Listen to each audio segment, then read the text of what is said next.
What is up, clean freaks and filthy friends alike? Filthy Dan coming at you for another film discussion, and today is day number 9 of the 31 Days of October.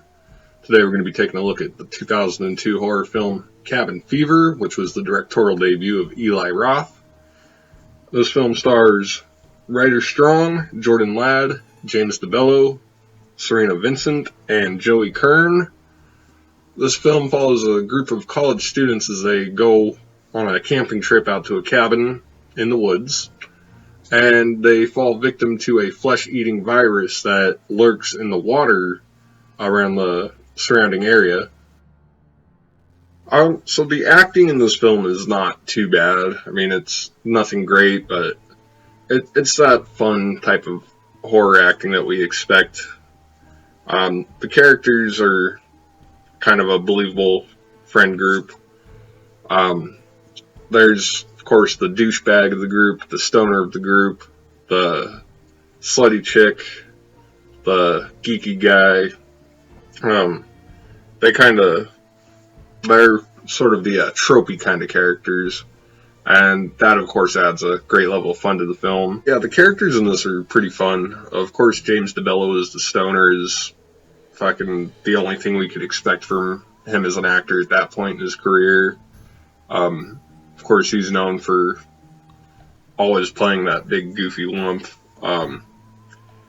He does. He's got a few good moments, and I actually kind of smiled when I saw him in this one. Being that I'm a big fan of the movie Detroit Rock City, seeing DeBello and Giuseppe Andrews in this was like, oh, hell yeah. James DeBello was just a fucking trip to watch in this.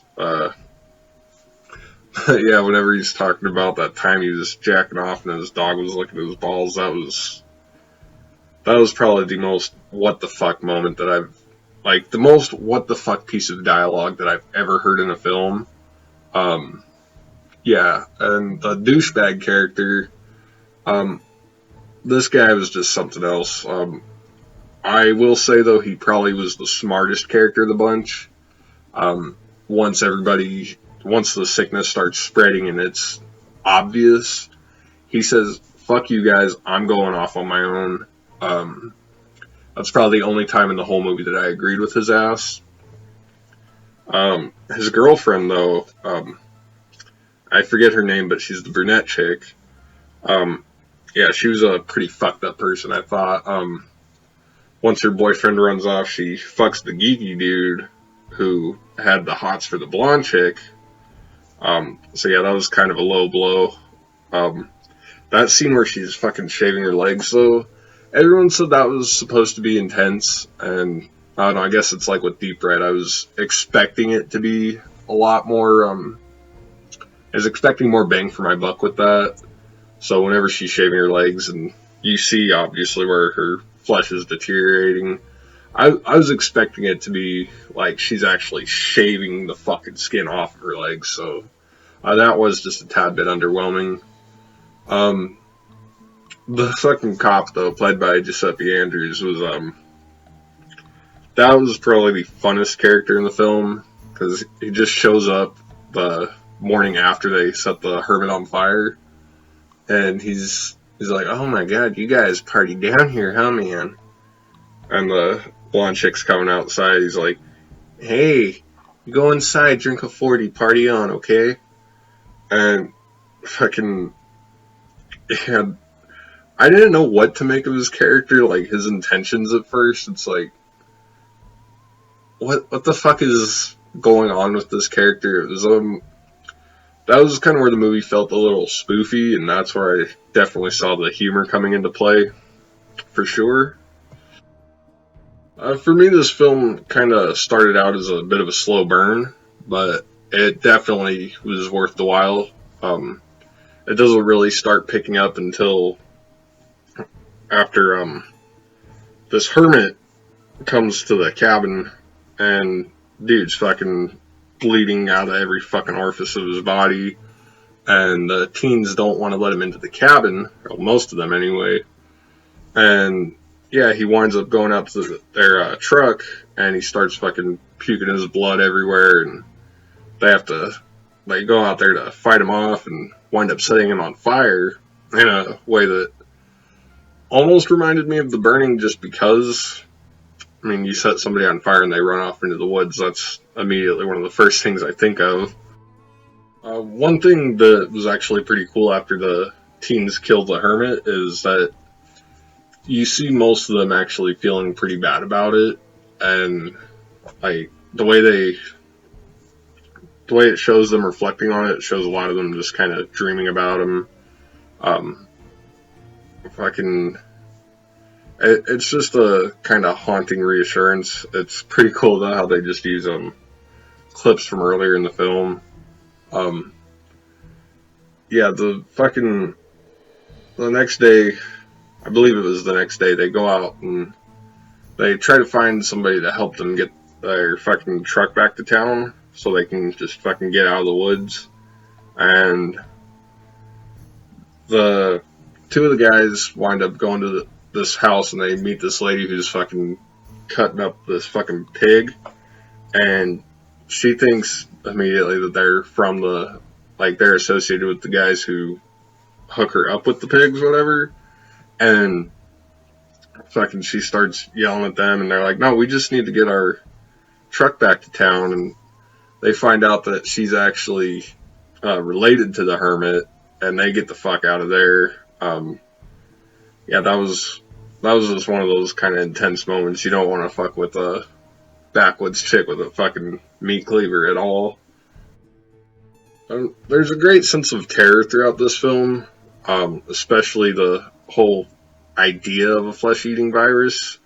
That's something I actually wasn't expecting this film to have. And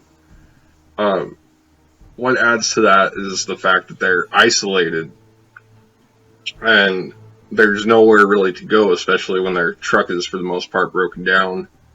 So it's like you got people getting sick and then you got people fucking starting to feel cooped up. That's just a bad combination right there. That's like fucking trying to put out a grease fire with water. But yeah, there's the effects in this film are actually pretty good when you see the fucking flesh-eating virus starting to just do its thing. Like, just the way people's skin starts fucking up. It's just fucking haunting, man. And it gets pretty intense feeling whenever the teens basically split up after one of the girls, Karen, gets sick. Fucking the douchey kid decides that he's gonna isolate himself. He doesn't want anything to do with the rest of the guys. Fucking the stoner is like, fuck that, I'm going to town, I'm gonna get us help. And he's already got the cabin fever at this point. Fucking he's coughing up blood and shit. And he goes to this little gas station where they actually stopped before they went up there. And the guy operating the gas station pretty much understands that, yeah, the dude is sick, and says, hey, just hold on, I'm going to get you some help. And this kid's fucking insane, basically runs at him yelling pancakes and just fucking bites him on the hand. And obviously I think the kid contracts the fucking cabin fever from that point. And the fucking dude summons his group of rednecks and they fucking chase after him, and that's a pretty intense scene. He's like, you're sick, that's your problem. My boy's sick, that's my problem. If I get sick, I think he said that problem goes back to you or something. Whenever the stoner dude is running away, it's pretty cool how, like after he gets back into the woods, obviously his fucking hands are starting to fucking deteriorate. He kind of just grabs onto a tree and leaves a blood stain there, and that kind of tricks the rednecks into thinking that he goes one way. He does that, and then he's like, oh fuck, so he kind of pulled a little bit of a Danny Torrance there. That was pretty cool. But yeah, that whole chase scene with the rednecks is probably one of the more intense sequences of this film, especially because we all know that a homicidal redneck group can be probably one of the scariest fucking things. There's also a great deal of humor in this film, and I don't know how much that was completely intentional, at least early on. Of course, as the film progresses, it becomes pretty apparent that they're not trying to be too serious with the film. They're trying to have fun while they do it. Um, yeah, this film was actually very, very freaky. Um, I'm not really one to get too shook by horror films anymore, but this was one that kind of had me on the edge of my seat and a little unsettled by the end of it. I feel that in some sort of way, part of the theme, if you will, of this film has something to do with not trusting the outsiders of sorts. Of course, with the teenagers being not really from this area, they come in and they kind of corrupt the land that these, I guess you could say, indigenous rednecks populate, and all the shit starts going fucking bad when they show up. I don't know if that's a actual thematic thing that was in the film or if that's just something that I picked up on. But there's certainly a sense of don't trust the weary outsider in this. This almost feels off topic in the film just because it's a small little segment that it's just kind of there in the film is whenever they meet Eli Roth. Like, he has a little cameo in this film. And he's telling them the story about the fucking bowling alley massacre. That's like just a little 5-minute bit that just, I don't know, it doesn't really add anything to the film. It's just kind of there. I mean, sure, it's a fun little scary story to tell around the campfire, but I don't know. It's one of those things like, it just, I don't want to say that it frustrated me, but it just felt unnecessary. It didn't screw with the pace of the film at all. It's just one of those things. If it's not important, don't bring it into the film. It's almost like I believe that it's Chekhov's pistol. It's one of those kind of things. I didn't really see any significance with the bowling alley massacre. It was still a fun little bit, but it didn't really add or take away anything from the film. It was just, like I said, just kind of there. This is certainly one of the more intense horror films that I've seen recently. It was actually a first time watch not too long ago, and I rewatched it the other night, and it hits me harder than most horror films do anymore. And yeah, it's just very unsettling. Like, the music throughout is just really fucking haunting, and the atmosphere of the fucking woods, like, that just comes together and really, really just adds something that a lot of the more seriously tonal horror films of the 80s had. And needless to say, there's also a great deal of tension throughout the film. Again, the music really adds to that. And again, the whole idea of there being a flesh-eating fucking virus that's just spreading around. Yeah, that's just, that I think is more unsettling than a guy with a knife fucking chasing you and your friends down. Yeah, I'd much rather be dealing with a fucking slasher villain that, rather than a scientific fucking monster. But yeah, for the most part, the practical effects in this film look pretty good. There's one exception where it looks a little weird, and that's whenever the blonde girl's face is, like, it's like right after the dog, I guess, just fucking chews on her face. It doesn't look like it's high grade at all. Like, it literally just looks like they rubbed fucking marinara sauce on her face. It was just kind of weird, and the face that she was making too just kind of really added something kind of to that.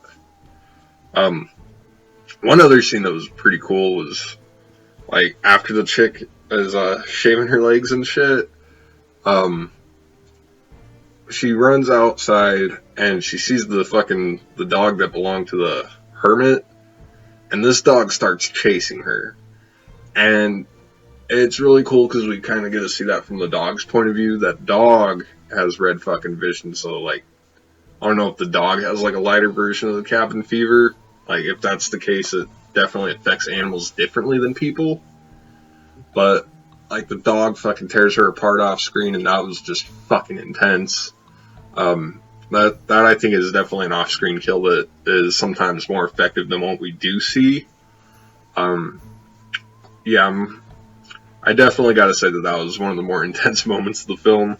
The ending of this film, though, is fucking insane. Because, like, right after all the teens are dead, like, we just see the guys down at the little country corner store just kind of getting ready to have a little shindig.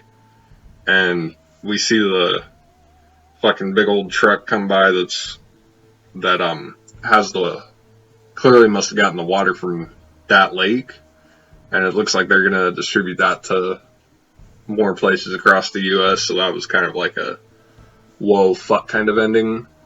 I haven't seen any of the sequels, so I don't know if that really follows anything, but that was pretty insane.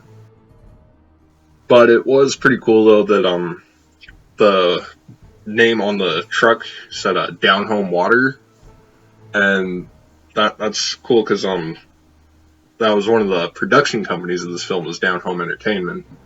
So that was a cool little nod right there. One other cool thing that I really want to mention is the use of the song from Last House on the Left.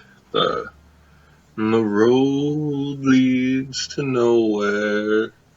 Like, that was just a beautiful fucking touch that I think definitely got me on board with this film pretty early on when it was first used.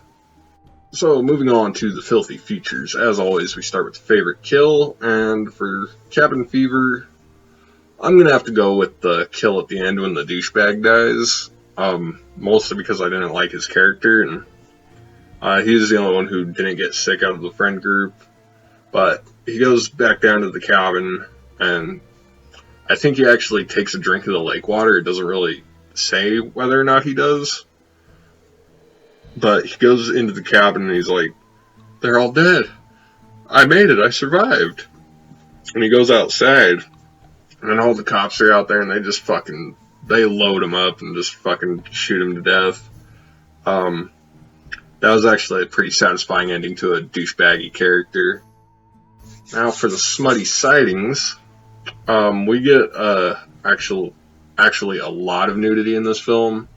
There's a couple sex scenes throughout. There's one point where the douchebag and his girlfriend are fucking, and I don't know if she's pegging him, but she's just giving it to him from behind, and that was just like whoa. Of course, his girlfriend fucks the geeky dude. We get to see the brunette's tits quite a few times throughout, so that was pretty fun. Also, I don't know if... Yeah, I guess, why not? When the geeky dude is in bed with the blonde chick, like, they're not together, really, but she's sleeping and he's just kind of caressing her, and he gets real fucking creeper on her. And he's, like, just kind of touching her face, and then he just kind of slides his hands down her fucking pants, and he's, like, finger banging her while she's sleeping. And, like, I was yelling at the fucking TV screen at this point. Like, yeah, but he pulls his hands out to find out that she's got the cabin fever and shit. Yeah, that scene was just kind of disturbing. That felt weird putting it in with this bunch, but, you know, I gotta call the smut like I see it. So, in closing, Cabin Fever was actually a pretty enjoyable film. It started off as a pretty strong horror film, but as the film progresses, it definitely starts to play with the humor a little more. I was kind of mixed on that. I probably would have preferred this one had it stayed the route with the horror. Overall, I would definitely recommend this to anyone who hasn't seen it. I went a long time without seeing it, and I was glad when I finally did get around to watching it. So definitely check out Cabin Fever if you haven't already. As always, though, thank you guys for watching. Please be sure to like and share this video. Subscribe if you haven't already, so you can stay up to date on all the daily content I'm dropping in October. You're not going to want to miss any of that. And if you're feeling filthy, go ahead and leave a comment down below. Please be sure to like and share this video. Subscribe if you haven't already, so you can stay up to date on all the daily content I'm dropping in October. You're not going to want to miss any of that. And if you're feeling filthy, go ahead and leave a comment down below. Would you watch a movie based on the bowling alley massacre? As always, stay filthy.